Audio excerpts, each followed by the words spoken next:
안녕하십니까 시청자 여러분, 박종호입니다. 오랜만에 인사를 드리겠습니다. 참 차에서 방송하기가 추워지면서 계속 어려워지네요. 오늘 날씨가 좀 풀려가지고 또 주말에 계속 일이 있다 보니까 오랜만에 인사를 드리는데요. 감기 안 걸리고 잘 지내고 계시죠? 네, 컨디션 관리 잘 하시면 좋겠습니다. 자, 정치권에 여러 가지 얘기가 나오고 있지만 글쎄요. 지금 제일 관심을 받는 인물 가운데 두 사람을 꼽으라면 한동훈 법무부 장관과 이준석 전 대표가 있을 것 같습니다. 특히 이제 한동훈 전 장관 같은 경우는 지난주에 대구에 다녀오면서 이 시민들과 3시간 동안 사진을 찍어줬다. 이런 얘기도 있고, 대구 시민들을 향한 그 메시지도 그렇고, 대구 시민들을 위하는 그런 메시지, 이런 것들을 볼 때 장관으로서가 아니라 거의 정치인으로서 메시지를 내고 있는 게 아니냐, 이런 평가를 받고 있어요. 그래서 곧 물론 1월 11일이라는 시한이 있습니다. 공무원이 총선에 나가기 위해서는 1월 11일까지 물러나야 돼요. 사퇴해야 되기 때문에 그 시간이 있지만 12월 이 예산 정국 이후에 정기국회 끝나고 하면 인사청문회 소요된 시간까지 다 고려해가지고 시간 맞춰가지고 정치권, 그러니까 총선 출마 선언하지 않을까, 이렇게 생각이 들고, 한동훈 장관이 이렇게 바쁘게 움직이고 있는 거 결국에는 이준석 전 대표 효과도 있을 것 같아요.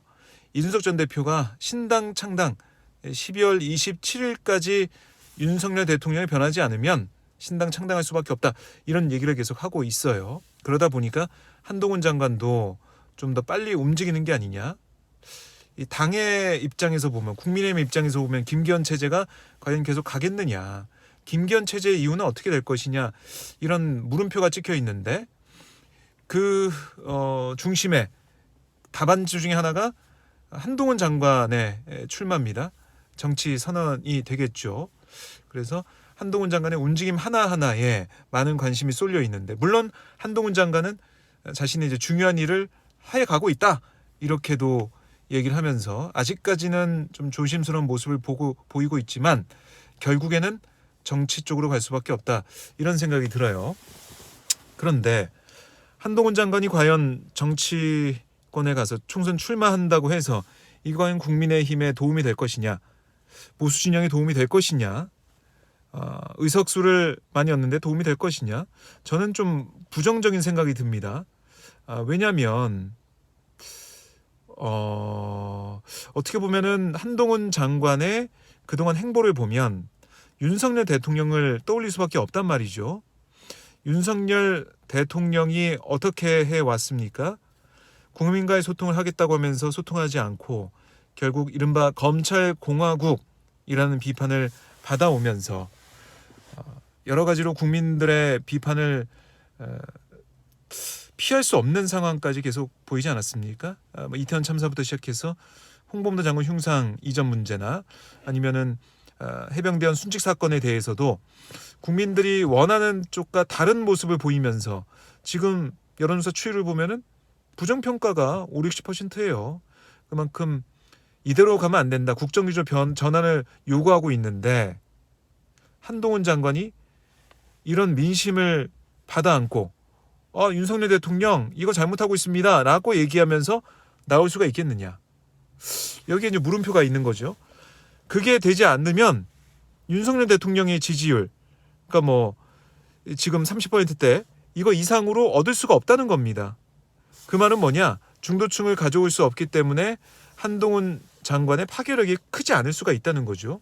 그래서 한동훈 장관이 만약에 이제 국민의힘 후보로서 총선을 지휘하는 역할을 하든 아니면은 지금 차기 대선 주자로 보수 진영에서는 거의 1위를 달리고 있으니까 그걸 보여주기 위한, 파괴력을 보여주기 위해서는 지금 현 국정 기조를 비판할 수밖에 없어요. 과연 그거 할 수 있겠느냐. 여기에 대한 답이 있어야, 여기에 대한 답을 가지고 나와야 한동훈 장관의 총선 출마, 정치 참여가 의미가 있는 것인데, 대구에 가서 당선된다고 하고 비례대표 한다고 해서 이게 과연 어떤 임팩트를 주겠느냐. 물론 배지는 달 수 있겠지만 앞으로의 정치 인생에 있어서 임팩트 있는 등장을 할 수 있겠느냐. 그러기 위해서는 현 국정 기조를 그러니까 윤석열 대통령의 여러 가지 행보를 비판해야 되는데 또 어떻게 보면은 바꿔야 되는 방향을 제시하면서 나와야 되는데 그게 제대로 되겠느냐? 왜냐하면은 뭐 선거는 중도층 싸움이니까요.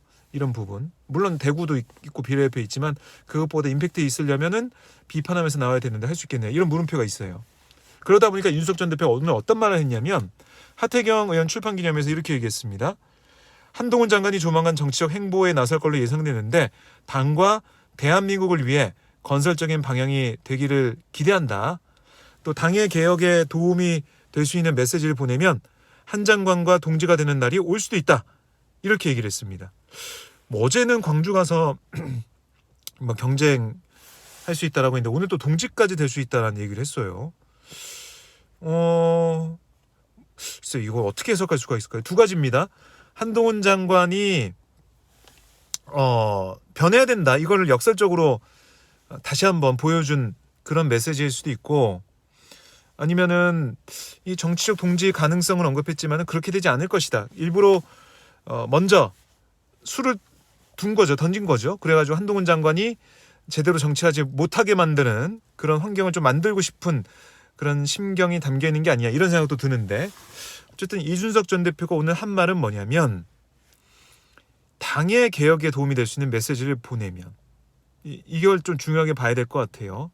한동훈 장관이 윤석열 대통령과 같은 배를 타고 쭉 갈 것이냐 아니면 좀 더 다른 목소리를 내면서 다른 색깔을 내면서 나올 것이냐 결정해라. 근데 나는 내가 여기서 얘기했지 않냐. 윤석열 대통령이 바뀌어야 된다.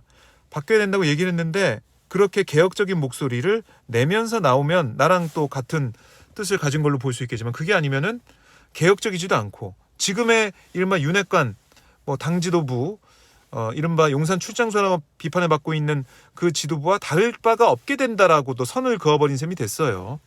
그러니까 한동훈 장관 입장에서는 정치에 나오려면 윤석열 대통령과 같은 배를 타는 게 아니라 새로운 개혁적인 모습을 보일 때에만 윤석열 전 대표의 손을 잡을 수 있다. 그 말은 뭐냐면 국민의힘이 변해야 된다. 그리고 한동훈 장관이 그걸 역할을 해야 되는데 그거 할 수 있겠느냐. 이렇게 되묻는 그런 모습이라고도 볼 수가 있겠습니다. 한동훈 장관의 여러 가지 뭐 비판 계속 들리고 있는데 개혁에 참여할 수 있을까? 이준석 전 대표의 물음이에요. 어떤 대답을 한동훈 장관이 할지 이거 좀 봐야 될 것 같고요. 지금 뭐 국회에 계속 와가지고 마치 정치인처럼 계속 얘기를 하고 있는데 이걸 국민들도 어떻게 볼 것이냐. 지지층은 속 시원하다고 볼 수 있겠지만 중도층에서는 장관이 왜 저래? 국회에 와서 국민의 대표들이 모여있는 국회에서 왜 저렇게 얘기하는 것이야? 이상하다. 비판할 수 있는 그런 지점이 있거든요. 한동훈 장관의 정치 대비 물론 정치 대비해서 보수 지지층 이른바 윤 대통령 지지하는 콘크리트 지지층의 지지를 받을 수 있겠지만 확장성을 보일 수 있겠느냐. 여기에는 계속 물음표가 찍혀 있다. 이렇게 정리해 보고요. 계속 한동훈 장관과 이준석 전 대표가 어떻게 보면은 중심에 있어요. 정치 중심에. 이걸 볼 때 국민의힘이 어떻게 변하냐에 따라서 굉장히 많은 표심이 요동칠 것 같아요. 김기현 대표가 빅텐트 치겠다고 했는데 이준석 전 대표가 또 하나 꼬집었죠. 아니 그러면은 나경원 등등 안철수 등등 왜 내쳤냐. 그때는 안철수 유승민 나경원 내쫓아놓고 지금 무슨 모두 웰컴하냐. 말이 되느냐라 꼬집었는데 국민들은 계속 지켜보고 있습니다. 국민의힘이 변할 것이냐. 변할 수 있을 것이냐. 변하지 못할 것이냐. 이걸 계속 보고 있는데요. 그 중심에 한동훈, 이준석 두 사람이 있다. 이렇게 정리를 해보고요. 계속해서 이 사안을 주시를 해보도록 하겠습니다. 여러분 오늘도 고맙고요. 박정호TV 구독, 좋아요, 알림 설정 해주시고 함께 응원해 주십시오. 고맙습니다.